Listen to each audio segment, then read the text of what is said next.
ఈ రోజే డౌన్లోడ్ చేయండి. మీ ఫేవరెట్ షోస్ చూడండి. ఏమైంది మేడం? ఏం లేదమ్మా, ఏం లేదు. మీరు అబద్ధం చెప్తున్నారు. మీ కళ్ళల్లో వస్తున్న ఆ కన్నీళ్లే మీరేదో కష్టంలో ఉన్నాయని చెప్తున్నాయి మేడం. మా అమ్మాయికి మొన్ననే ఆపరేషన్ చేయించాం పల్లవి. ట్రీట్మెంట్ జరుగుతూ ఉంది. ఆ ట్రీట్మెంట్కి 2 లక్షలు అర్జెంటుగా కట్టాలి. ఆ డబ్బులు కట్టకపోతే ట్రీట్మెంట్ ఆపేస్తామంటున్నారు. ఆపరేషన్కి నా దగ్గర ఉన్న సేవింగ్స్ మొత్తం అయిపోయాయి. ఇప్పటికిప్పుడు 2 లక్షలంటే ఎలా అరేంజ్ చేయాలో నాకు అర్థం కావడం లేదు. మీ పాప ట్రీట్మెంట్ కి కావాల్సిన డబ్బులు నేను అరేంజ్ చేస్తాను మేడం. రండి.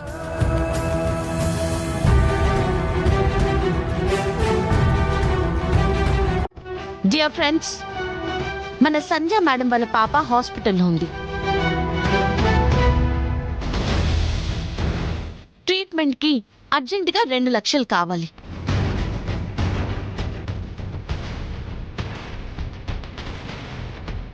ఎలా అరేంజ్ చేయాలా అని మేడం టెన్షన్ పడుతున్నారు. గురువు దేవుడితో సమానమంటారు. గురువుగా ఆవిడ మనకి చదువు చెప్పి అభివృద్ధికి సహాయపడుతున్నారు. సో దేవుడు అందరికీ సహాయం చేస్తాడు. దేవుడికి సహాయం చేసే అవకాశం రావడం నిజంగా మన అదృష్టం. మీలో ఎవరికి తోచినంత వాళ్ళు అమౌంట్ని కాంట్రిబ్యూట్ చేస్తే వాళ్ళ పాపని బతికించుకోవచ్చు. Please friends. డెఫినెట్గా ఫ్రెండు. రే, అందరు మేడం నెంబర్కి మీకు తోచిన అమౌంట్ సెండ్ చేయండి.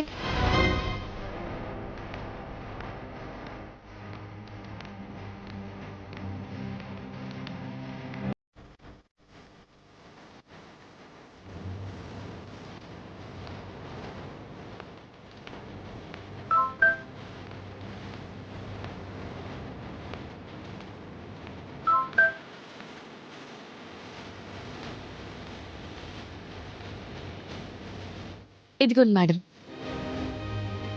పల్లవి, ఒక్క మన క్లాసే కాదు, మొత్తం అన్ని క్లాసుల్లో అందరు స్టూడెంట్స్ దగ్గర కలెక్ట్ చేద్దాం. పదండి.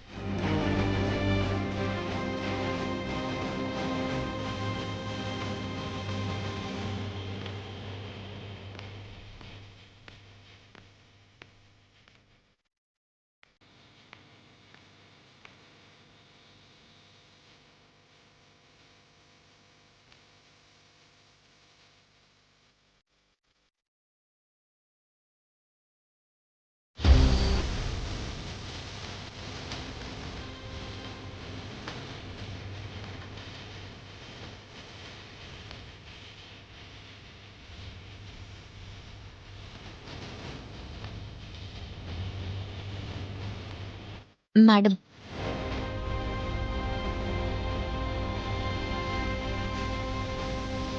ఏంటి అందరూ ఇలా వచ్చారు? మేడం వాళ్ళ పాప ట్రీట్మెంట్ కి కాలేజ్లో అందరి దగ్గర డొనేషన్ కలెక్ట్ చేస్తున్నాం మేడం. అవును మమ్మీ, ట్రీట్మెంట్కి 2 లక్షలు అవుతుందంట. టోటల్ అందరి దగ్గర కలెక్ట్ చేసిన అమౌంట్ 1.5 lakh అయింది. ఇంకొక 50,000 నువ్వు ఇవ్వు మమ్మీ.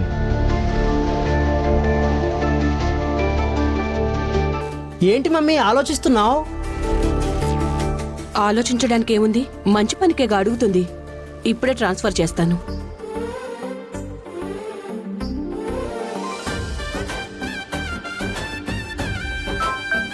పంపించాను చూడండి. హాస్పిటల్కి వెళ్ళి పేమెంట్ కట్టేసిరండి. Thank you madam. పల్లవి,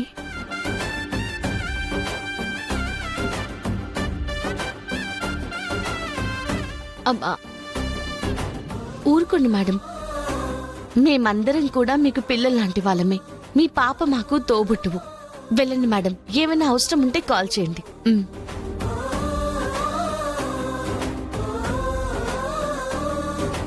నేను చెప్పగానే మేడంకి సాయం చేయడానికి అందరూ ముందుకొచ్చినందుకు మీకు చాలా చాలా థ్యాంక్స్.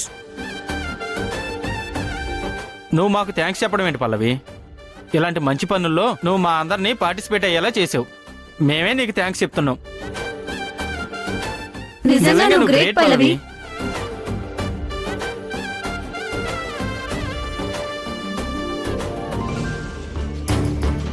ఆ పల్లవి ఏంటి అంత బాగా పాడుతుంది? అదేమైనా కొత్తగా పాడుతుందా? ఇదివరకు కాలేజీలో ఎన్నో కాంపిటీషన్లో పాడింది కదా, దాంతో పాటు పోటీ పడి నేనొక్క కాంపిటీషన్లో కూడా గెలవలేకపోయాను. కానీ ఇప్పుడు నేను దాంతో పోటీ పడాల్సి వస్తుంది. ఏంటి, నువ్వు భయపడుతున్నావా? నువ్వు భయపడితే లైఫ్లో చరణ్ నీకు దక్కడు, తెలుసా? ఆహా, అలా అనొద్దు. నాకు చరణ్ కావాలి. చరణ్ కావాలి అంటే నువ్వు దానికంటే బాగా పాడాలి, దానికంటే బాగా ప్రాక్టీస్ చెయ్యాలి. ఆ రోజు గుళ్ళో పాట పాడింది నేనే అనుకుని చరణ్ మిస్లీడ్ అయ్యాడు. ఆ కారణంతోనే తన ఆల్బంలో పాట పాడే అవకాశం నాకిచ్చాడు. మ్యూజిక్ అంటే చరణ్కి చాలా ఇష్టం. మ్యూజిక్తోనే చరణ్ని నువ్వు గెలవాలి.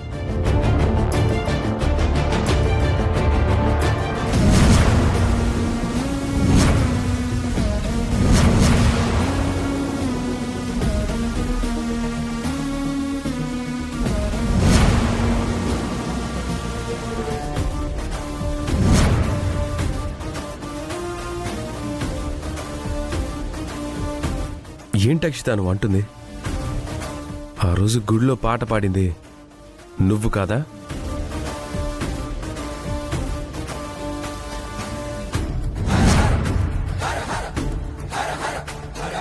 అది కాదు. నువ్వు ఆగు భువనా. నీకేం తెలీదు. నువ్వు చెప్పు అక్షిత,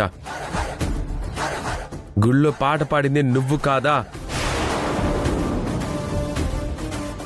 నిన్నే మాట్లాడవే. అవును, నేను కాదు పాడింది.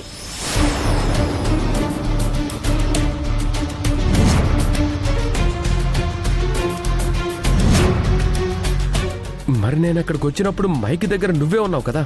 అంటే ఎవరో పాడారు, పాట అయిపోయే టైంకి నేను అక్కడికి వచ్చాను, నువ్వు నన్ను చూసావు. మరైతే పాట పాడింది నువ్వే అనుకొని నేను ఎక్సైట్ అయిపోయి నిన్ను అంతలా అప్రిషియేట్ చేస్తుంటే పాడింది నేను కాదని ఎందుకు చెప్పలేదు?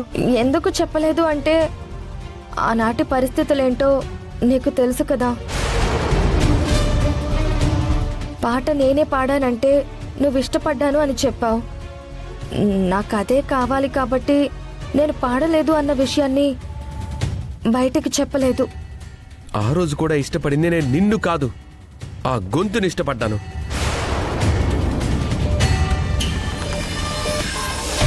సరే, పాట నువ్వు పాడలేదు, ఎందుకు ఈ పాట పాడిన అమ్మాయి ఎవరు? చెప్పు అక్షిత, ఆ అమ్మాయి ఎవరు?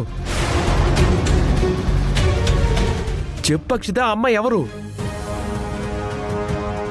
అక్షిత, ఒక విధంగా ఇప్పటి వరకు నువ్వు చేసింది చీటింగ్, అయినా నిన్ను క్షమిస్తున్నాను. ఆ అమ్మాయి ఎవరో చెప్పు. ఆ అమ్మాయి ఎవరో నాకు తెలియదు చరణ్. అబద్ధాలు ఆడుకో. నిజంగా అమ్మాయి ఎవరో నాకు తెలీదు. నిజంగా అమ్మాయి ఎవరో తెలియకపోతే ఆల్బంలో నీతో పాట పాడించినప్పుడు అదే గొంతు ఎలా వచ్చింది?